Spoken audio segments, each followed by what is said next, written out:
행복한 교회 승리하는 성도 여러분, 하루의 성경 한 장 묵상, 5분 메시지, 30분 기도, 믿는 사람으로 하여금 기도와 말씀 가운데 성숙하게 하는 함께하는 153 시간에 오신 것을 환영합니다. 오늘은 시즌2 62번째 시간 11월 19일 금요일 순서입니다. 행복을 결정하는 요인이 무엇일까? 리처드 레이라는 사람은 그것을 7가지 요인으로 정리합니다. 뭐냐면은 이런 겁니다. 가족 간의 관계, 또 경제적인 상황, 그 다음에 일, 공동체와 친구들, 건강, 개인적인 자유, 개인적인 가치관. 근데 이런 얘기를 마지막에 해요. 건강과 소득을 제외하면은 모두 인간관계의 질과 행복이 연관되어 있다라는 겁니다. 즉 인간관계가 행복을 결정하는 굉장히 중요한 요소가 된다라는 것이죠. 여러분, 이 중요한 인간관계는 예수님 안에서 우리가 온전히 세워갈 수 있습니다. 여러분, 우리 안에 있는 죄성은 인간관계도 영향을 미쳐서 죄로 인해 심지어 부모와 자식까지도 서로 멀어지게 하고 부부까지도 멀어지게 합니다. 그러나 우리가 온전히 예수님 안에 있을 때 죄의 문제가 해결이 되고요. 예수님의 사랑이 우리로 하여금 우리 주위의 사람들을 더욱더 사랑하게 만드는 것입니다. 오늘 예수님 안에서 더욱 온전한 인간관계를 만들어가고 그것으로 인해서 더욱 행복해지는 여러분들의 삶이 되시기를 주님의 이름으로 축복합니다. 자, 광고 말씀 먼저 좀 드리도록 하겠습니다. 다음 주 22일부터 26일까지 이 추수감사 주간을 보내기 위해서요. 153은 일주일간 쉬게 됩니다. 여러분 꼭 참고하시기 바랍니다. 행복한 사랑하는 가족들과 추수감사 기간 잘 보내시고 저는 그 주 지나서 다음 주에 여러분들을 만나 뵙도록 하겠습니다.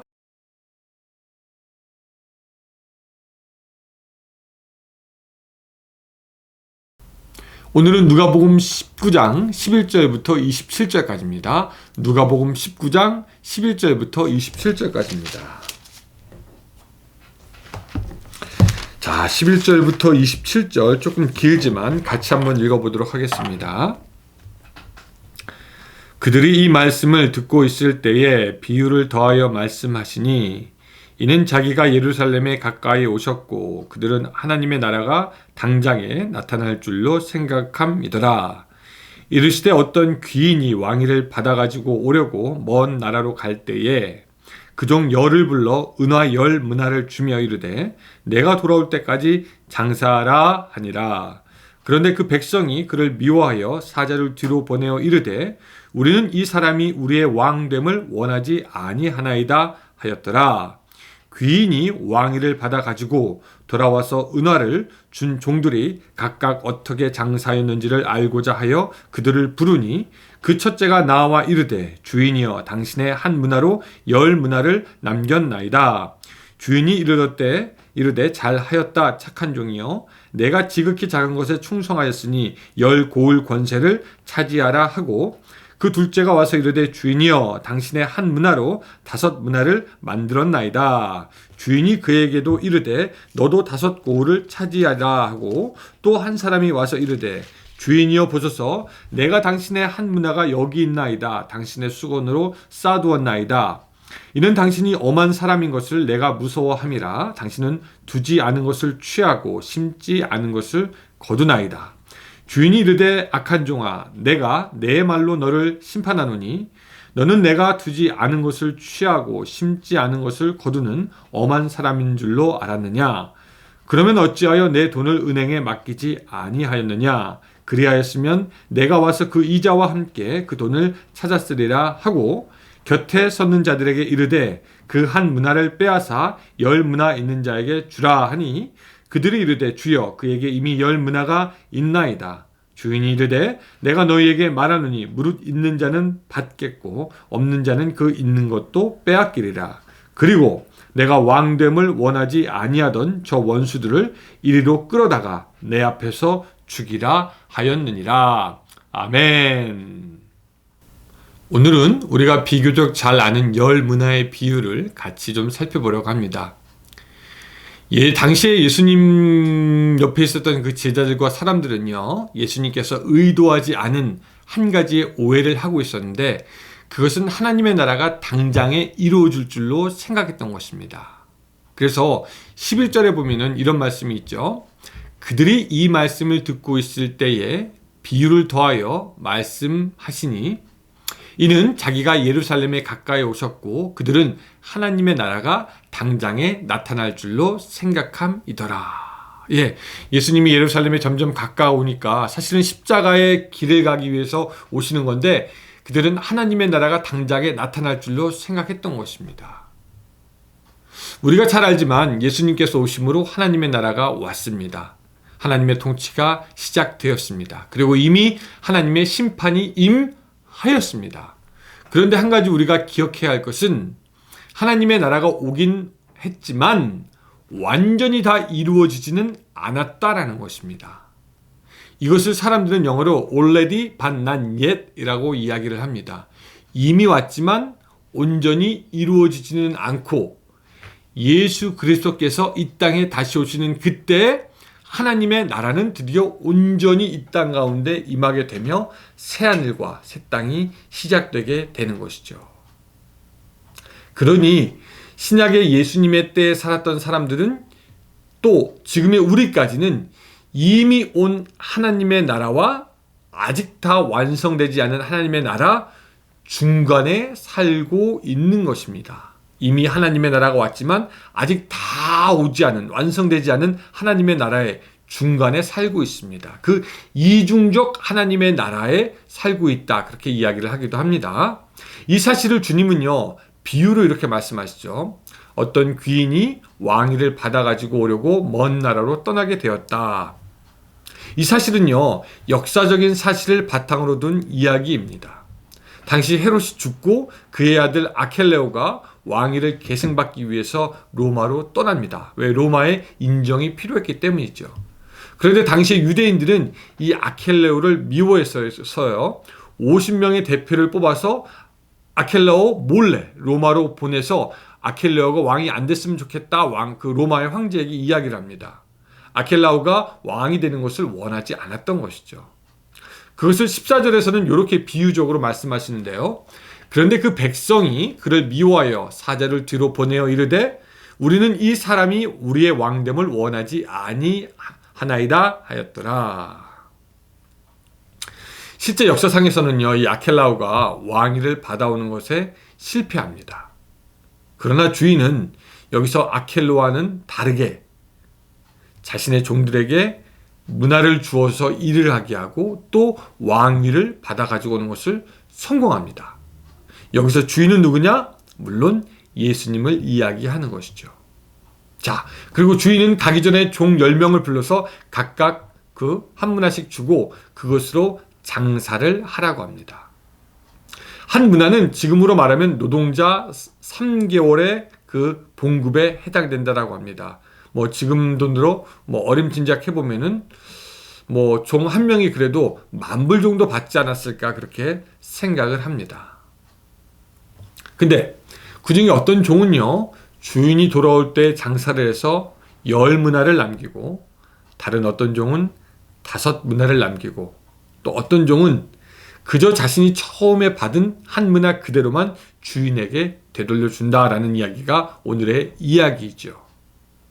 그리고 처음에 이야기했던 바, 그 주인이 왕이 되기를 원하지 않았던 사람들은 주인이 그들을 심판하는 것으로 본문을 끝을 냅니다. 그래서 27절에는 이렇게 말씀하고 있죠. 그리고 내가 왕됨을 원하지 아니하던 저 원수들을 이리로 끌어다가 내 앞에서 죽이라 하였니라. 자, 여러분, 여기서 우리가 알게 되는 것이 있습니다. 뭐냐면요, 첫 번째, 믿는 사람들을 위한 심판과 두 번째, 믿지 않는 사람들을 위한 심판이 있다라는 것입니다. 믿는 사람들을 위한 심판, 믿지 않는 사람들을 위한 심판. 믿는 사람들을 위한 심판은 무엇입니까? 자신이 하나님으로부터 받은 은사와 소유와 재능과 능력에 대한 심판입니다. 하나님께서 우리에게 맡겨주신 것으로 우리가 무엇을 얼만큼 남겼느냐에 대한 것입니다. 여러분, 우리가 성경에서 보지만 예수님은 언제든지 믿는 사람들에게 인자하시고 은혜롭고 사랑이 넘치시는 분이시지만 우리를 나중에 심판하시게 될 때 예수님은 그렇지 않게 되는 것 같습니다. 한 문화도 남기지 못한 종의 한 일을 그 주인은 날카롭게 추궁하기 때문입니다. 그래서 23절에 보면 이렇게 나와 있죠. 그러면 어찌하여 내 돈을 은행에 맡기지 아니하였느냐? 그리하였으면 내가 와서 그 이자와 함께 그 돈을 찾았으리라 라고 말을 하죠. 여러분, 우리가 좀 이것을 심각하게 받아들였으면 좋겠습니다. 우리의 주님은 항상 너그럽지 않으시고요. 믿는 당신의 종들이 아무 일도 하지 않는 것에 대해서, 아무 열매를 맺지 않는 것에 대해서 추궁하는 분이시고요. 나중에 있는 것까지 빼앗으시는 분이 바로 우리의 주인 예수님이십니다. 오늘 우리에게는 열매를 남겨야 하는 의무와 책임이 있습니다. 주님께서 우리에게 맡기셨기 때문이죠. 또 두 번째, 믿지 않는 사람들을 위한 심판이 있습니다. 그 심판에서 우리의 주님은 더욱더 냉정해지고 더욱더 무서워집니다. 본문에서는 주인이 왕되는 것을 원하지 않았던 자들의 심판으로 믿지 않는 사람들, 그 거역했던 사람들은 모두 죽게 되는 것을 우리가 봅니다.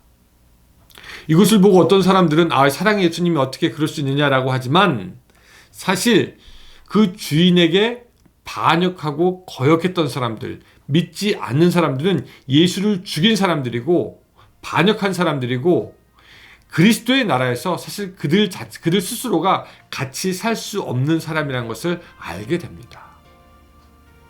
사랑하는 성도 여러분, 지혜로운 사람은 어떤 사람이 지혜로운 사람입니까? 그 심판을 준비하는 사람이 지혜로운 사람입니다. 믿는 사람들을 위한 심판이든지 믿지 않는 사람들을 위한 심판이든지 이것이 언제 올지 모르니 잠들어 있는 것이 아니라 지금 주님이 당장에 와서라도 한 것을 보여라, 계수한다고 하실 때 주님 내가 이것을 했습니다 라고 내놓을 수 있는 자가 지혜로운 자입니다. 사랑하는 여러분, 오늘 지혜로운 사람이 되어서 주님께서 부르실 때 풍성한 열매로 주님을 기쁘시게 하는 여러분들의 삶이 되시기를 주님의 이름으로 축복합니다. 기도하겠습니다. 하나님, 오늘 우리에게 맡겨주신 그 문화 우리가 잘 감당할 수 있도록 주여 도와주시옵소서.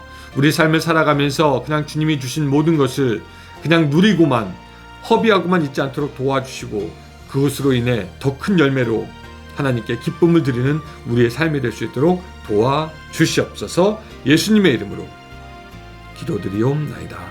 아멘. 네, 여러분 다음 주 즐거운 추수감사주간 보내시고요. 저는 그 다음 주에 뵙게 되고 여러분 쉬는 동안 시간 있으면 그동안 못했던 153 찾아서 듣고 그 다음 주에 같이 만나 뵙도록 하겠습니다. 여러분 감사드리고 여러분 좋은 시간 되시기 바랍니다.